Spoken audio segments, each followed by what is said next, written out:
Assalamualaikum warahmatullahi wabarakatuh. Saya akan menjelaskan mengenai praktikum yang dilakukan pada praktikum mesin-mesin listrik. Untuk bab yang pertama yaitu mengenai trafo satu fasa. Untuk tujuan praktikumnya sendiri yaitu menjelaskan cara kerja trafo satu fasa dan menghitung parameter dan rugi-rugi trafo satu fasa dengan menggunakan percobaan open circuit test dan short circuit test. Pada percobaan ini dilakukan 2 kali, yaitu percobaan trafo tanpa beban dan percobaan trafo hubung singkat. Untuk rangkaian ekivalennya yaitu seperti ini, di mana untuk rangkaian I1-nya pada tanpa beban, ketika tanpa dibebani itu I1 sama dengan I0, di mana dari I0 ini merupakan arus rugi inti. Dan untuk rangkaian pada hubung singkat itu arusnya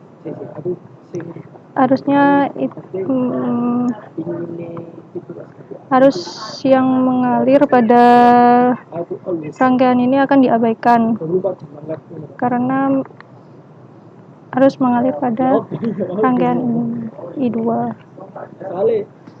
Untuk alat yang digunakan yaitu trafo dengan spesifikasi 500 VA 220 100/48 24 volt, kemudian power analyzer, voltage regulator, multimeter, tang ampere, dan kabel.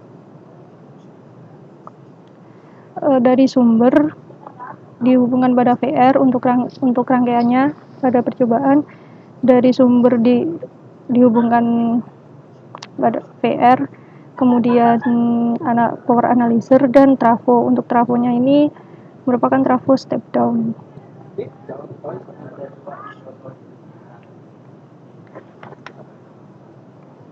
Kemudian untuk data yang dihasilkan dari percobaan itu ini nilai datanya. Untuk V open circuit pada rangkaian primer sekitaran 220-an, kemudian untuk tegangan open circuit pada sisi sekundernya kisaran 46-48. Untuk arusnya 0,16-18. Untuk dayanya kemudian cospi yang lebih kurang dari 1.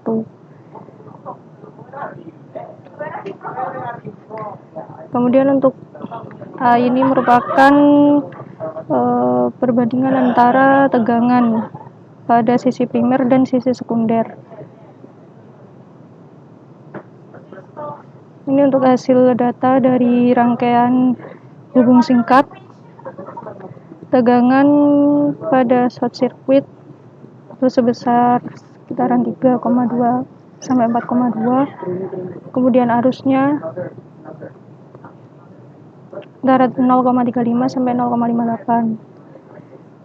Untuk dayanya sekitar 1 sampai 2. Kemudian cospi lebih mendekati ke 1.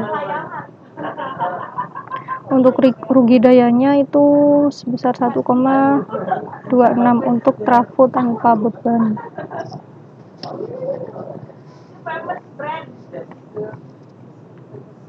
Kemudian dari percobaan ini maka didapatkan kesimpulan yaitu diantaranya trafo yang digunakan yaitu berjenis trafo step down, di mana trafo ini mempunyai karakteristik menurunkan tegangan. Kemudian yang kedua, pada percobaan trafo tanpa beban, nilai rugi daya yang dicari yaitu pada inti trafo. Hal ini dikarenakan pada saat sisi sekunder tidak ada beban yang terhubung, maka pada bagian sekunder diabaikan dan tidak ada arus yang mengalir. arus dan daya yang mengalir akan menjadi satu di bagian primer atau bisa disebut sebagai rugi inti trafo. Untuk yang ketiga, kesimpulannya itu pada percobaan trafo hubung singkat, nilai rugi daya yang dicari yaitu rugi tembaga, di mana nilai resistansi dan reaktansi ekuivalen yang terdapat di sisi sekunder kecil, sehingga arus besar mengalir pada rangkaian tersebut. Arus tersebut dinamakan rugi tembaga. Selanjutnya itu faktor daya yang dihasilkan. Pada percobaan short circuit lebih besar dibandingkan dengan percobaan tanpa beban. Kemudian lanjut pada bab 2. Untuk bab 2 sendiri yaitu membahas tentang trafo satu fasa. Yang dilakukan yaitu load test. Tujuan praktikumnya yaitu menjelaskan cara kerja trafo satu fasa ketika dibebani. Kemudian yang kedua yaitu menghitung efisiensi dengan variasi beban. Untuk percobaan ini dilakukan percobaan dengan pembebanan, diberikan beban yang bervariasi yaitu antara 15 sampai dengan 75 untuk daya di bebannya. Kemudian untuk yang dihitung yang diukur yaitu diantaranya V2 yaitu V yang di beban, kemudian V1, I1, I2, cospi short circuit, dan persentase dari voltage regulator. Kemudian ada perhitungannya yaitu menghitung daya rugi daya, kemudian power factor pada beban, kemudian efisiensi. Untuk peralatan yang digunakan yaitu trafo, power analyzer, voltage regulator, multimeter, beban, kabel. Untuk rangkaian pada percobaannya seperti ini, di mana trafo dihubungkan dengan cara step up yang terhubung pada sumber yaitu yang memiliki tegangan rendah.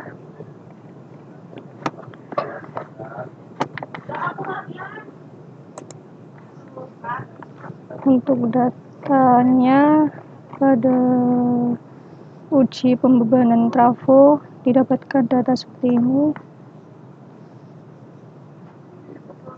Untuk V2 sekitaran 220. Terus cospi untuk beban yang digunakan itu beban yang pertama yaitu tanpa induktansi, dan beban yang kedua dengan menggunakan induktansi.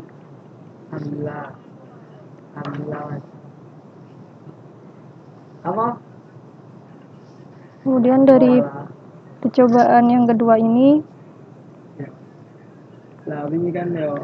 didapatkan kesimpulan bahwa arus pada trafo akan semakin naik ketika beban yang digunakan semakin besar. Selanjutnya pada faktor daya yang dihasilkan tidak bernilai 1 jika beban ditambahkan induktansi. Ketika menggunakan beban induktif, nilai regulasi tegangan yang dihasilkan lebih besar dari nilai faktor daya kurang dari sama dengan 1. Sedangkan saat menggunakan nilai resistansi, nilai regulasi tegangan lebih kecil dan nilai faktor daya sama dengan 1. Untuk kesimpulan yang keempat yaitu jika dilihat dari nilai faktor daya, dapat diketahui bahwa beban induktansi tidak sepenuhnya memakai daya aktif karena beban induktansi membutuhkan daya reaktif untuk membangkitkan beban-beban induktif seperti lilitan trafo. Untuk selanjutnya yaitu pada bab 3. Untuk bab 3 ini membahas mengenai polaritas trafo satu fasa. Untuk tujuan praktikumnya yaitu menjelaskan polaritas trafo satu fasa, menjelaskan metode untuk mengetahui polaritas trafo satu fasa, dan menjelaskan fungsi polaritas trafo satu fasa. Untuk Fungsi dari mengetahui polaritas trafo satu fasa ini yaitu agar tidak terjadi kesalahan ketika melakukan pengukuran. Kemudian pada polaritas ini terdapat dua polaritas pada trafo, yaitu subtraktif dan aditif. Untuk cara mengetahuinya, yaitu pertama dilakukan untuk percobaan ini mengetahui polaritas itu dilakukan dua cara, yaitu pengujian tunggal dan pengujian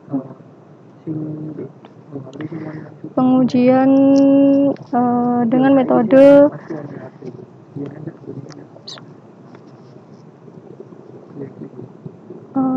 dengan dirangkai secara paralel.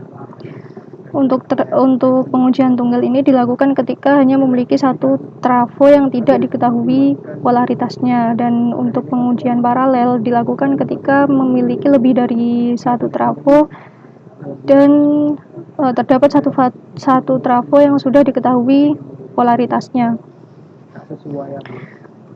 Untuk pengujiannya pertama dilakukan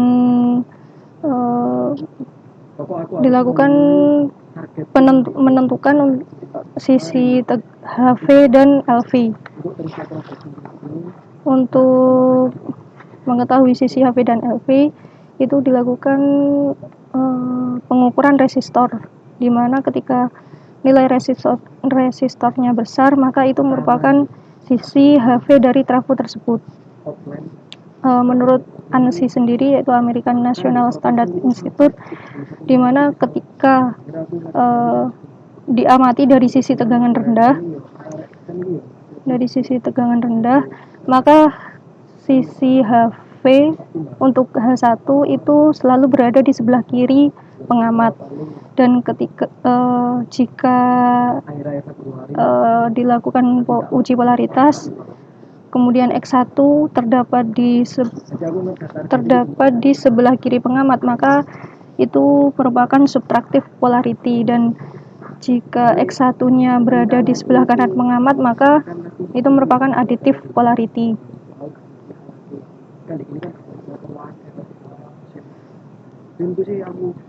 Untuk pengujian tunggal, rangkaiannya seperti ini. Kemudian ketika dilakukan pengukuran untuk uji polaritas trafo tunggal,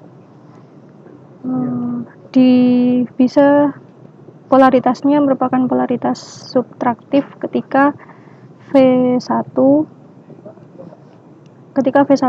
nilainya lebih dari V3, yaitu V yang di sini. Dan ketika V1 nilainya kurang dari V3, maka itu merupakan polaritasnya adalah aditif. Untuk pengujian trafo identik sendiri, di polaritas subtraktif itu ketika V3 merupakan hasil dari penjumlahan V1 dan V2, maka polaritas dari trafo blank atau trafo yang belum diketahui polaritasnya itu sama dengan trafo referensi, dan jika V3 merupakan hasil dari V1 dikurangi V2, maka trafo blank polaritasnya berbanding terbalik dari trafo referensi. Untuk rangkaian uji polaritas trafo identik itu seperti ini. Untuk bentuknya. Kemudian dari percobaan yang dilakukan itu dihasilkan data untuk trafo tunggal, yaitu hasilnya yaitu V1 lebih besar dari V2, sehingga polaritasnya yaitu merupakan subtraktif polarity dari trafo. Dan untuk pengujian dari trafo identik dihasilkan nilai dari V3 itu sama dengan penjumlahan dari V1 dan V2, dan karena trafo referensinya merupakan subtraktif, maka trafo blanknya juga merupakan subtraktif. Untuk kesimpulan dari bab 3 ini, yaitu yang pertama, terdapat dua macam polaritas trafo, yaitu subtraktif polarity dan aditif polarity. Yang kedua yaitu pada pengujian trafo tunggal, jika tegangan terbaca V1 lebih dari V3, maka hubungan polaritasnya adalah subtraktif. Dan ketika V1 kurang dari V3, maka hubungan polaritasnya adalah aditif. Yang ketiga yaitu karakteristik lain yang dapat diketahui untuk menentukan polaritas trafo tunggal jika polaritasnya subtraktif, yaitu V3 sama dengan hasil pengurangan dari V1 minus V2, dan sebaliknya jika polaritasnya aditif, yaitu V3 sama dengan hasil penjumlahan dari V1 dan V2. Kesimpulan yang keempat yaitu pada pengujian trafo identik, jika hasil pengukuran V3 sama dengan V1 plus V2, maka polaritas trafo blank adalah sama dengan trafo referensi. Sebaliknya, jika pengukuran V3 sama dengan V1 min V2, maka polaritas trafo blank adalah kebalikan dengan trafo referensi. Untuk kesimpulan yang kelima yaitu fungsi dari pengujian polaritas trafo, yaitu kerja paralel beberapa trafo. Hal ini bertujuan agar dapat diketahui arah tegangan yang diinduksi oleh kedua kumparan trafo. Kemudian untuk bab 4 yaitu membahas mengenai kerja paralel trafo satu fasa. Untuk tujuan dari praktikum ini mengetahui fungsi syarat kerja paralel trafo satu fasa, mengetahui cara merangkai trafo satu fasa yang bekerja secara paralel, dan mengetahui karakteristik pembebanan pada trafo satu fasa yang dioperasikan secara paralel. Untuk syarat dari kerja paralel trafo satu fasa yaitu yang pertama, perbandingan tegangan atau angka transformasi harus sama dan rating tegangan trafo sebaliknya sama. Jika perbandingan tegangan tidak sama, maka tegangan induksi pada kumparan sekunder masing-masing trafo tidak sama, yang menyebabkan terjadinya arus sirkulasi dari trafo, sehingga trafo yang lain pada kumparan sekunder ketika transformator dibebani. Untuk syarat yang kedua yaitu polaritas trafo sebaiknya sama. Jika kedua trafo memiliki polaritas yang berbeda, maka harus diperhatikan hubungan pada sisi sekundernya, yaitu terminal X1 trafo 1 harus terhubung ke terminal X1 dari trafo 2. Syarat yang ketiga yaitu impedansi per unit harus sama.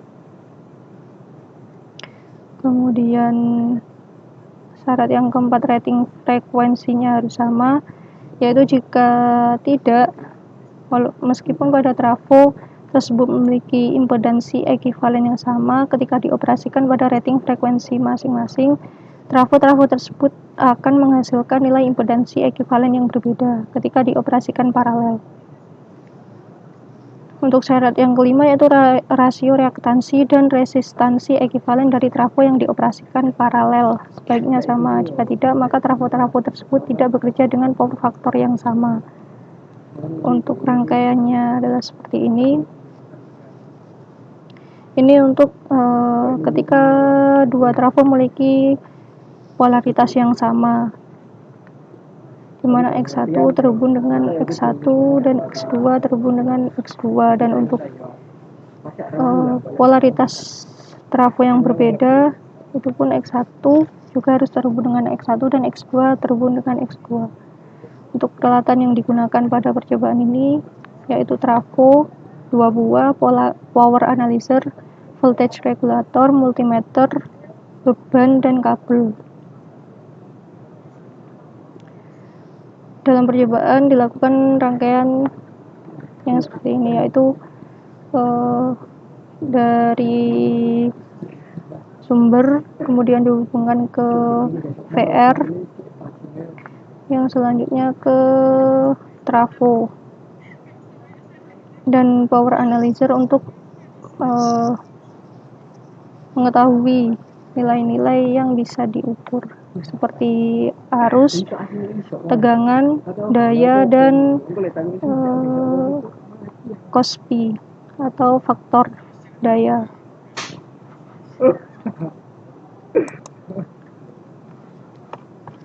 Untuk data yang dihasilkan pada bab 4 ini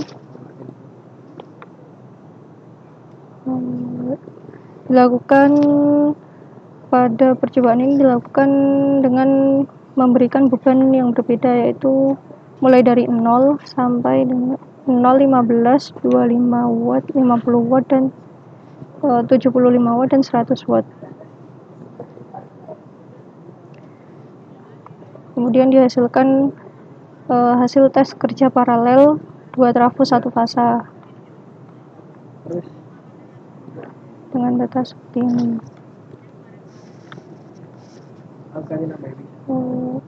Kesimpulan yang dapat diambil dari percobaan yang telah dilakukan diantaranya yaitu satu, fungsi dari kerja paralel trafo adalah meningkatkan kapasitas dan keandalan dari trafo, kemudian mengurangi biaya dari sebuah sistem karena akan lebih susah untuk mengalami kerusakan, yaitu jika satu trafo mengalami kerusakan maka bisa dilakukan trafo yang lain masih dalam kondisi baik dan sistem masih bisa bekerja. Kemudian untuk yang ketiga yaitu perbedaan nilai arus pada kedua trafo yang diperoleh disebabkan karena nilai impedansi dalam trafo berbeda. Semakin besar nilai impedansi, maka nilai arus yang dihasilkan akan semakin kecil.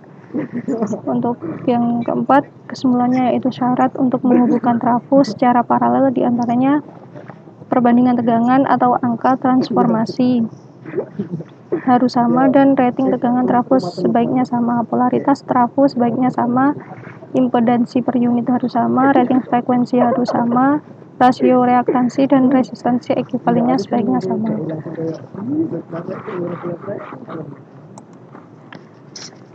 Selanjutnya untuk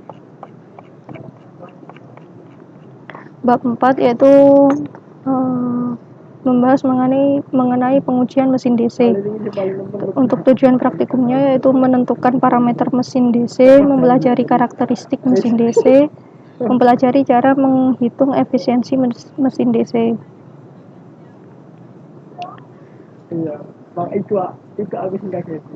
Ini merupakan contoh dari rangkaian mesin, yaitu untuk rangkaian dasarnya. Kemudian ini untuk rangkaian motor shunt, ini untuk rangkaian motor seri, kemudian untuk generator shunt dan generator seri. Ini untuk motor kompon panjang, generator kompon panjang, motor kompon pendek, dan generator kompon pendek.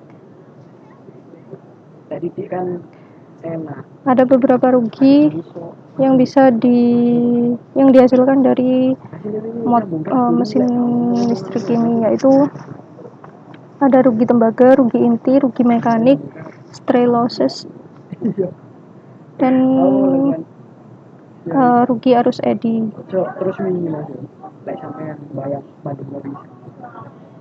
Untuk peralatan yang digunakan pada percobaan ini yaitu mesin DC general, multimeter, tachometer, rectifier, dan voltage regulator, beban, kabel. Untuk mesin DC-nya digunakan 2 buah, yaitu satu bertindak sebagai motor, satu bertindak sebagai generator.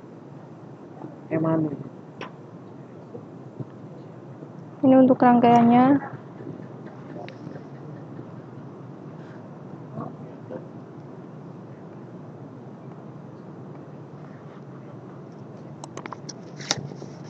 Untuk data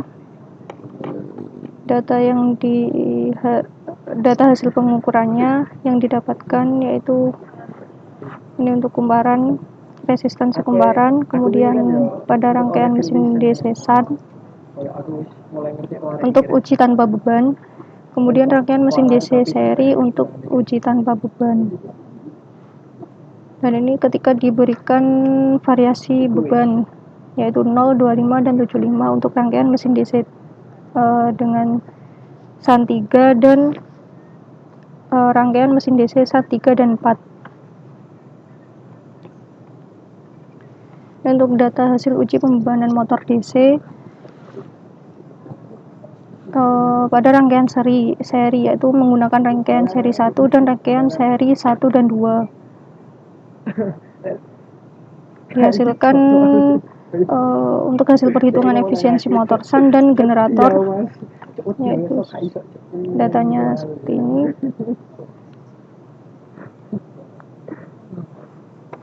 Ini untuk rangkaian sun 3 dan sun 3 dan 4, kemudian untuk rangkaian seri 1 dan seri 1 dan 2. Nah, dari hasil yang telah dilakukan, percobaan yang dilakukan, yaitu didapatkan kesimpulannya, yaitu yang pertama, rangkaian DC seri membuat nilai tegangan jatuh yang lebih besar daripada rangkaian DC sun. Hal ini sesuai dengan teori di mana DC seri memiliki karakteristik tegangan kecil dengan arus yang besar, sedangkan sun tegangan yang besar dengan arus yang kecil, dengan kondisi apabila nilai tegangan sumber sama. Untuk yang kedua, yaitu perbedaan penggunaan rangkaian sun 3 dengan sun 3 dan 4, yaitu pada sun 3 membutuhkan arus yang besar dengan tegangan yang kecil, sedangkan penggunaan rangkaian sun 3-4 berlaku sebaliknya. Nilai efisiensi yang dihasilkan secara perhitungan lebih efisien menggunakan kumparan sun 3. Untuk yang ketiga, yaitu perbedaan penggunaan rangkaian seri 1 dengan seri 1 dan 2, yaitu pada seri 1 membutuhkan arus yang besar dengan tegangan yang kecil, sedangkan penggunaan rangkaian seri 1-2 berlaku sebaliknya. Nilai efisiensi yang dihasilkan secara perhitungan lebih efisien menggunakan kumparan seri 1. Dan untuk kesimpulan yang keempat, yaitu mesin DC yang digunakan untuk melakukan percobaan dari segi efisiensinya yaitu kurang efisien karena dikarenakan pada perhitungan diperoleh kurang lebih 50%, sedangkan mesin DC dikatakan efisien jika berada pada range 60 sampai dengan 100. Selanjutnya untuk bab yang terakhir, yaitu bab 6, membahas mengenai metode starting start delta untuk motor induksi 3 fasa. Tujuan dari praktikum ini yaitu mampu merangkai starting motor konfigurasi start delta, dan yang kedua menjelaskan cara kerja rangkaian starting start delta.